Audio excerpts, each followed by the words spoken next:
नमस्कार दोस्तों, मेरी आज की इस कहानी का नाम है जुबान। अपनी सास के सामने कैंची की तरह जुबान चलाए जा रही हो। हिम्मत तो देखो इस लड़की की, दादी सास का भी लिहाज नहीं है। कहते हुए कामनी जी अपनी बहू रिया को सुनाकर कोसी जा रही थी। आने दो सुनील को, सब बातें बताऊंगी उसे।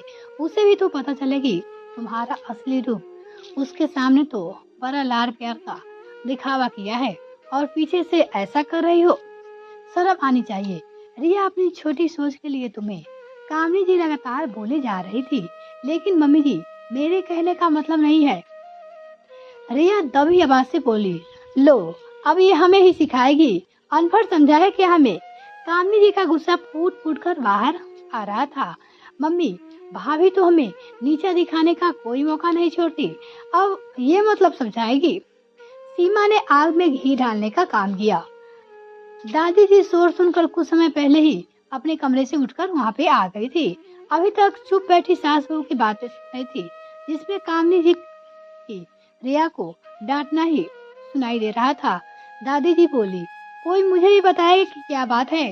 सुबह सुबह शोर मचा रखा है, घर में अशांति फैली रखी है।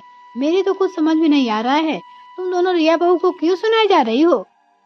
कामनी बहू, शांति से बताओ, आखिर बात क्या है जो घर को सिर पे उठा रखी हो। उसकी दादी सास बोली। कामनी जी अपनी सास की ओर मुड़कर बोली, माँ जी आपको पता है कल सीमा ससुराल जाने वाली है। बाकी सामान जो सीमा को देना है वो और मैं सीमा कल बाजार से ले आए हैं। दादी जी ने कहा, हाँ दिखाया था तुमने कामनी बहू, खूब सारा और बढ़िया कपड़े वगैरह लाई हो। परेशानी क्या है। माँ जी, सीमा की भाभी का भी फर्ज बनता है कुछ देने का। रिया ने उसको अपनी पूरी साड़ी दिखाई है। सीमा को 2 साड़ियाँ पसंद आई है और ये महारानी कह रही है कि एक ले, उसमें से ले ले और दूसरी कोई और पसंद कर ले, क्योंकि वो उसकी माँ ने दी है। एक साड़ी के लिए ननद को दिल दुखा रही है। कामनी जी मुंह बनाते हुए अपनी सास से बोली। सीमा भी नाक हो चुका है, बोली, दादी एक ही तो साड़ी है, लगता है भाभी का दिल काफी छोटा है जो एक साड़ी देने में इतना रोना पीटने कर रही है। मेरा तो दिल दुखा दिया भाभी ने। दादी ने प्रश्नवाचक नजरों से रिया को देखा। रुआसी होकर रिया बोली, जी दादी जी, मम्मी जी सही कह रही है, पर मेरी सीमा को दूसरी साड़ी पसंद करने के लिए पीछे के कारण है कि वो साड़ी मेरी मम्मी ने पिछले वर्ष होली पर दी है और आप जानती हो होली के कुछ दिन बाद हार्ट अटैक होने से उनका देहांत हो गया। मम्मी की ये आखिरी निशानी है, इसलिए मैंने ऐसा कहा। रिया अपनी दादी सास से बोली। अब बारी दादी जी का है। वो बोली, कामनी बहू तुम ऐसी बातें क्यों कर रही हो। रिया अपनी माँ की साड़ी रखेगी।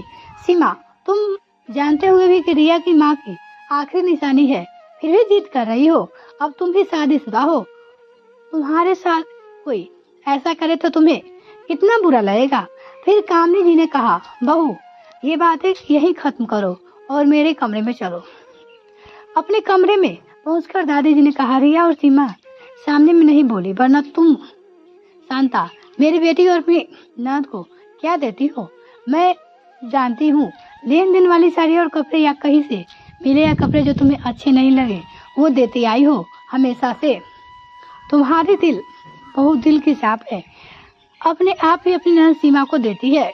अगर बहू से अपने लिए इज्जत की इच्छा है तो पहले उसे घर का सदस्य मानो और उसकी भावनाओं का सम्मान करो।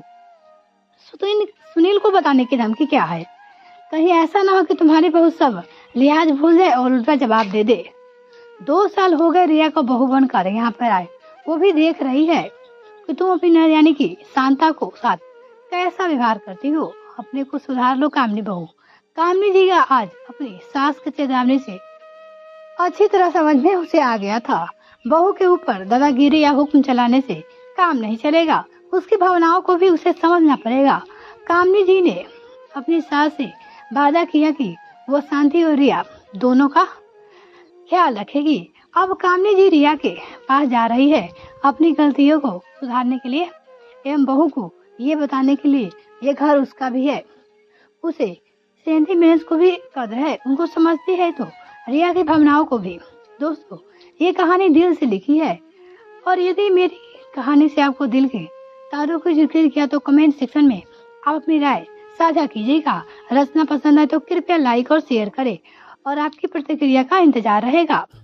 यह कहानी पढ़ने के लिए आप हमारे साथ जुड़े रहे। इस चैनल पर आपको बहुत ही अच्छी और इमोशनल कहानी सुनने को मिल जाएगी। तो प्लीज चैनल को सब्सक्राइब कीजिए और साथ में बेल आइकन प्रेस करें ताकि मेरे आने वाली और वीडियो का नोटिफिकेशन सबसे पहले आपको मिल सके। बहुत बहुत धन्यवाद।